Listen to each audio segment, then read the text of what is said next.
Hi guys, welcome back to my channel. If you are new here, can click on the subscribe button, and if you are an existing subscriber, I don't take you for granted.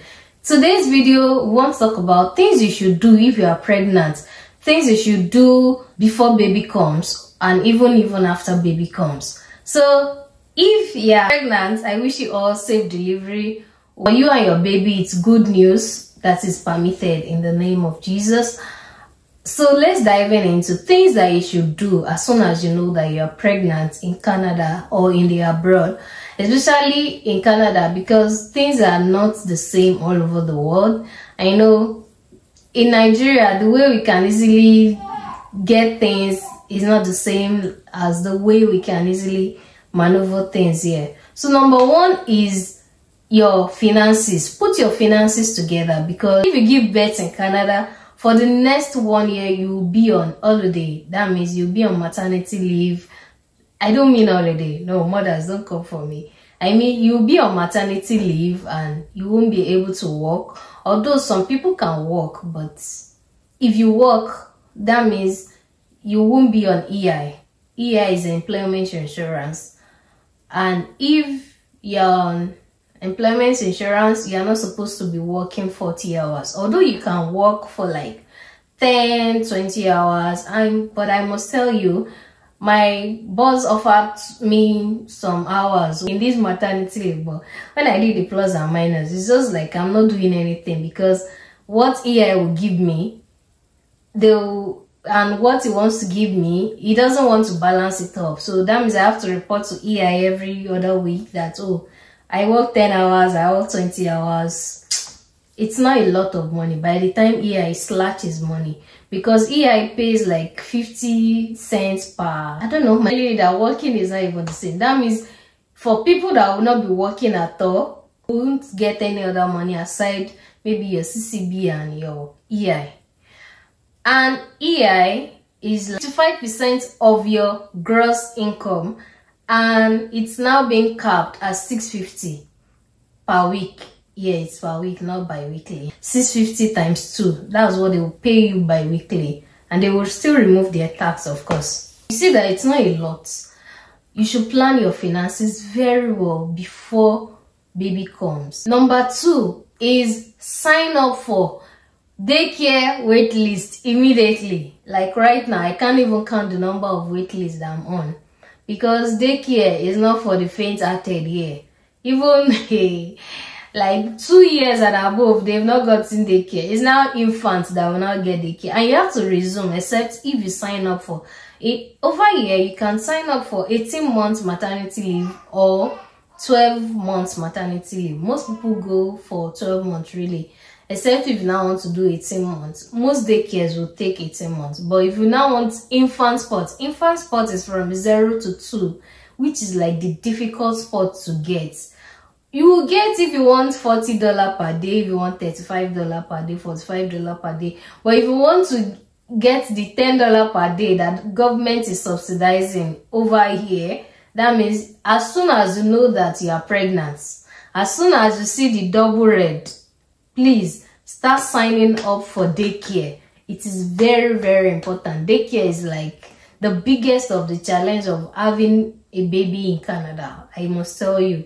And not like from my experience, it is the biggest of everything. Daycare, like daycare dictates everything around what you can do as a mom, what your family can even do, not just mom, what daddy can do too.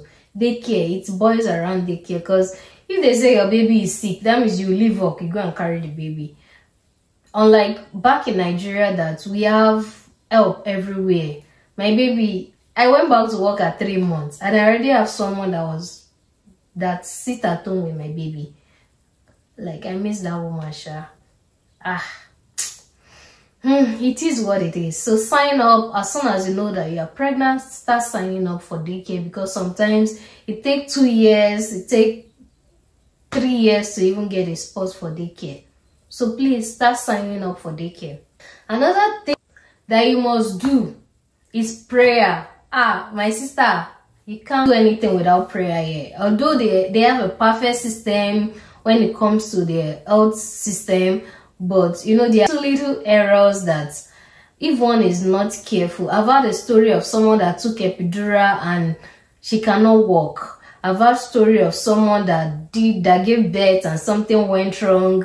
Like, all of those little errors, you have to pray it out of your way. Like, no, this one you will not happen to me. My child, you grow in health, you grow in wisdom, you grow in knowledge. In short, if you know the name, of course, you have to give baby name even before they come, because you can't be discharged without a name. So that means you must know the name. So start speaking into the life of that baby as the baby is still in your womb. You need prayer. My delivery will be perfect. There shall not be tear. There shall not be any malfunctioning of any organ of your system. My body is complete. My iron is complete. I carry forth a healthy baby. I am healthy. I will not give birth and have complications that they have to start dragging me everywhere. Like, it's a lot. I've had stories that I cannot share because they are scary, but it's a lot to give birth. Giving birth is not ordinary, it is divine. So go back to the person that forms that you. You know, the Bible says that I know you even before you have been formed in the womb. So go back to that person that formed that baby in the womb, that everything concerning this pregnancy is perfect. You can never go wrong with prayer, and we have a God that answers prayer. Irrespective of your religion, pray to God. It goes a long way in your life and the life of your baby. And another thing that you should do is read. Say that when you talk or read to your baby identify your voice. One book that I read while I was pregnant and it helped me to even pray is Supernatural Births.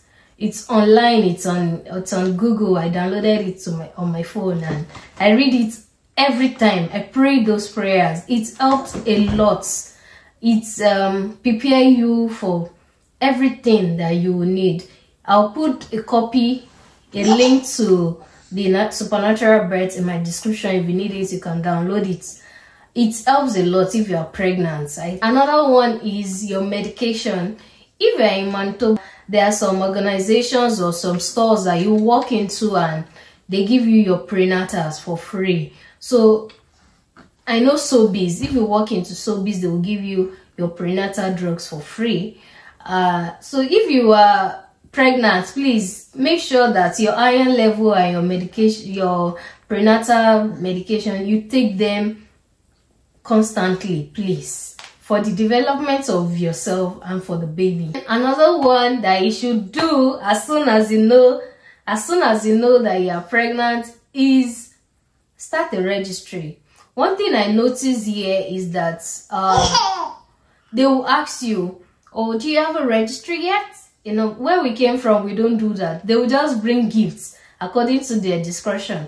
But over here, they want you to have a registry, and then you just send them the link to the registry and they will get whatever you have for them. So once you know that you are pregnant and you are almost due, like, start a registry.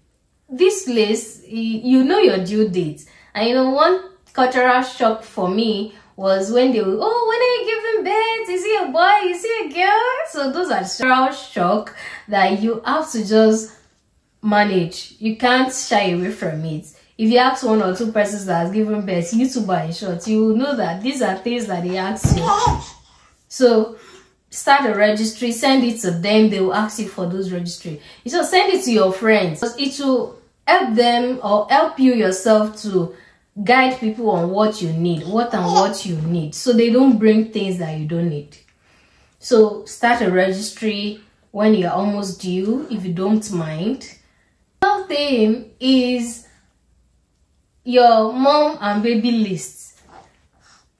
Please, I know, yeah, you know, in Nigeria we can always get our 12-month-old item even as we are buying baby list. But yeah, it is not like that. Please don't buy excess thing that you won't need, because even if you want to sell it, you have maybe sell it on Facebook Market or take it back to Once Upon a Child or like dash it out. We wear clothes to season now. See, I'm already wearing long sleeve because it's getting cold. Like July, August, September, I was wearing armless shorts. I was going out like armless. But right now I can't go out again. So if you now buy baby clothes that cannot be used for fall or cannot be used for winter, that means it's a waste of money. So just buy a little and then buy clothes to season. As the season is progressing, you buy. Do you get? So don't buy, oh, you know, we are always tempted to go out when we are doing our baby and mommy shopping to start buying things. Please buy clothes to weather, buy clothes to season. If you don't want to just be buying, because baby items are not cheap in Canada. Like, why is people not talking about cheap? Baby items are not cheap in Canada, so buy clothes to season. Don't just be buying. You will be tempted to buy, especially if you're having a baby girl. Especially if you're having a baby girl, you know all those colorful things. You like, buy me, buy me. Please tell them, I close my eyes, I will not buy you. And for mommy list too, they at the hospital they will give you some of the items that you will need. It's not hospital list. Except if like you're changing of clothes, because most of the things they will give you a pad. If you even need an extra thing, they will give you like baby clothes. The midwife, the hospital that I gave birth, they will ask you, do you have clothes? They will give you baby clothes. They will give you diapers. They will give you like what? They will give you most of those things. So really, they won't use anything from your hospital. Like, they won't use from your hospital bag. They really won't use it. Except if you are now an extra person that you want to. But for me, I really didn't use it. Aside the clothes that I changed to. And it was really cold when I gave birth to my son, and then we had to wear some layers of clothes for him to take him. But the major thing that you need in that hospital list, if you are giving birth in Canada, is car seats. You cannot take their baby out of the hospital without a car seat. And you have to make sure the car seat is to their standard. So your important hospital list is car seats. And finally, truth be told, I know you will be tired, especially when you are tending towards. Okay, yes, they will be tired, Abby. Especially if you are tending towards your due date. So please, you have to just hold on strong on God and wait. This place, you can't rush them. Even if your due date is due today and you're not giving birth, if you are not going to labor yourself, they won't take you in. I was already tired, and then I asked my husband. We went to one hospital appointment one day and like, can you assist me? I am tired. It's a lie. My cry did not even shake them. They say you have 2 more weeks, like on 40 weeks. You can go 2 more weeks. I'm like, I would now stay with this baby for 42 weeks. They say, yeah, like they can stay as long as that. So they know they rush here.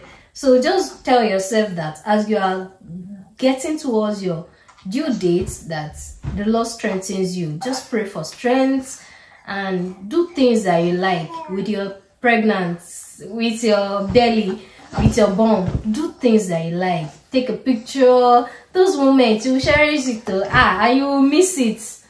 If you have a toddler, let the toddler do a lot of things. Like, enjoy the moments. It doesn't last forever. It's just 9 months. But the 9 months can be long, I know. But enjoy the moments. And another thing that you should now do when you are still pregnant before baby comes is, I know it's easier said than being done, because even me, I make a list of things that I wanted to do when I give birth, when I'm in my 1 year maternity leave. Well, thankfully, I started getting them like after my 6 months. But for you, I don't want you to make the same mistake. Make a list of things that you want to do and start doing them as soon as possible. Like, research while you are pregnant into things that you want to do, and so that you can enjoy your 1 year. I hope this video helps. What question do you want?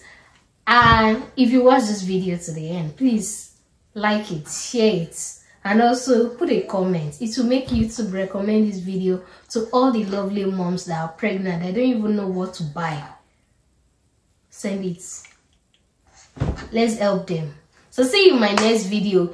I want to talk about giving birth in Canada as a visitor. Put your question in this comment, in this video. That's my baby. So that we can collate all the questions together and do a video on them. So put your question of how can I give birth as a visitor in Canada. Put all your questions. Is it how much? Is it how long? When can I come? At what week can I come to Canada? Put all of those questions. Let's answer them together in my next video. So I'll be waiting in the comment section. See you in my next video. Bye.